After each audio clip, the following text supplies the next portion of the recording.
विभाग के अध्यक्ष महोदय, संचालक महोदय, बाकी सफाई कर्मी जितने साथी हैं, सबसे पहले हम आप लोग को यही कहना चाहेंगे कि जितना पैसा में आप लोग काम कर रहे हैं काफ़ी कम है, क्योंकि जिस तरह से आपको पंचायत में रखा गया है ठीक उसी तरह से नगर में भी सफाई कर्मी को रखा गया है। जितना देर आप लोग काम करते हैं उतना देर वो लोग भी काम करते हैं।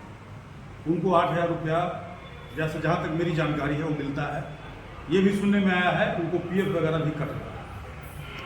तो सबसे बड़ी बात है कि दोनों के साथ भेदभाव क्यों है। सरकार को इस पर तभी संज्ञान कोई लेगा या सरकार इस पर तभी संज्ञान लेगा जब तक आप अपनी बात को सरकार तक नहीं पहुंचाएंगे। सबसे बड़ी बात है कि आप लोग पिछले जैसा कि आप लोगों ने बताया कि 11 महीने से काम कर रहे हैं और आपको तनख्वाह नहीं मिल रहा है और अब आपके नौकरी जाने की भी बात हो रही है। तो ऐसे में आपके पास एक ही ऑप्शन है, सरकार से मांग कीजिए, सरकार से लड़ाई कीजिए, तभी कुछ हो पाएगा। आपको याद होगा काफ़ी पहले पंचायत शिक्षक जो कि नियोजित शिक्षक के रूप में जाने जाते हैं उनको भी इसी तरह पंचायत के द्वारा ही भर्ती किया गया था। 1,500 रुपया उन लोगों को मिलता था। लड़ते लड़ते आज के डेट में 40,000 प्लस उनका वेतन हुआ। हम ये तो नहीं कहते कि आपका 40,000 हो जाए, लेकिन जो सरकार का कम से कम कर्मचारियों के लिए न्यूनतम वेतन है वो तो होना चाहिए, क्योंकि ऐसा तो है नहीं कि 2 घंटा का ही काम है। पंचायत को साफ सफाई रखना, जैसा कि आप लोगों ने बताया, एक वार्ड के अंदर 2 लोगों का भर्ती हुआ। हमारे पास पेपर भी था, उसमें भी मैंने पढ़ा कि 2 आदमी को रखना है।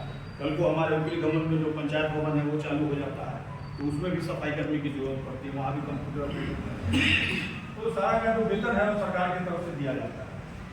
तो सवाल यह है कि जब तक आप लोग एकजुट नहीं हुए, सबसे बड़ी बात है अभी जैसा कि आप लोगों ने बताया था कि 2 पंचायत के लोग यहाँ आने वाले हैं, तो 2 पंचायत में कम से कम अगर किसी को जरूरत से कोई काम भी होता है तो 50 आदमी को यहाँ होना चाहिए था। लेकिन अगर सही से भी काम कीजिएगा तो यहाँ पे उनको लगता है 25-30 आदमी से ज़्यादा नहीं होगा, है ना। तो ऐसे में जब अभी गांव के अंदर मीटिंग है और इसी में आधे लोग बाहर हैं इससे, तो कल को अगर ब्लॉक पे जाते हैं और आपके जो सचिव हैं वो प्रखंड विकास पदाधिकारी हैं, उनको घेरने जाते हैं और यहाँ से अगर जाने में यहाँ पर अगर 25 आदमी पहुँच रहे हैं तो वहाँ जाते जाते 11 आदमी हो जाइएगा तो फिर आपका लड़ाई कमज़ोर होगा। लेकिन इसके लिए सबसे पहले आप लोगों को आपस में तय करना होगा, क्योंकि अगर नहीं तय कीजिएगा तो ऐसे ही एक आदमी का नौकरी चला जाएगा और नहीं नौकरी जाएगा, काम भी कीजिएगा तो आधा सैलरी मिलेगा। आप लोग को सैलरी भी नहीं दिया जाता है, मानदेय दिया जाता है। तो सरकार से मांग होना चाहिए कि हमको समय पे तनख्वाह मिले, समय पे मिलना चाहिए, आपका वेतन वृद्धि होना चाहिए। कहने का मतलब न्यूनतम वेतन जो नगर में लोगों को मिल रहा है उतना कम से कम आपको भी मिलना चाहिए।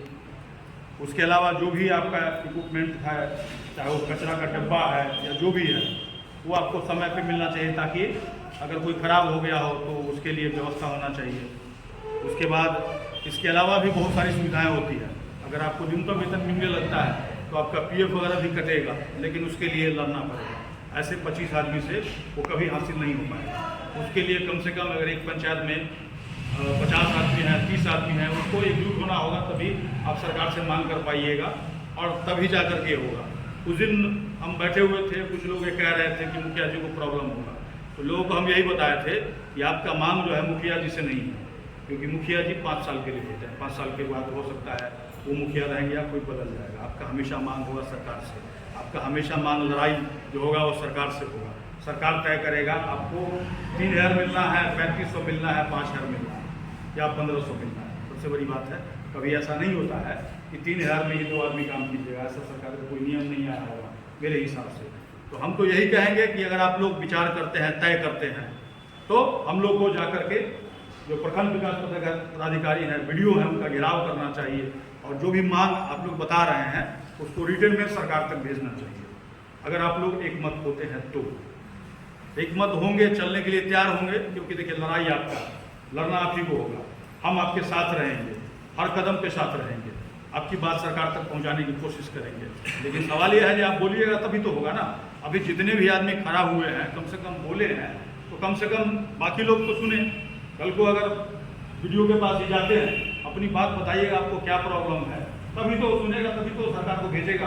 और सबसे बड़ी बात है अभी विधानसभा चुनाव होना है, तो ऐसी स्थिति में अगर मांग कीजिएगा तो हो सकता है सरकार आपके ऊपर ध्यान दे। तो हम तो यही कहेंगे कि तय कीजिए एक डेट और उसके हिसाब से सभी लोग चलिए। इसी के साथ अपनी बात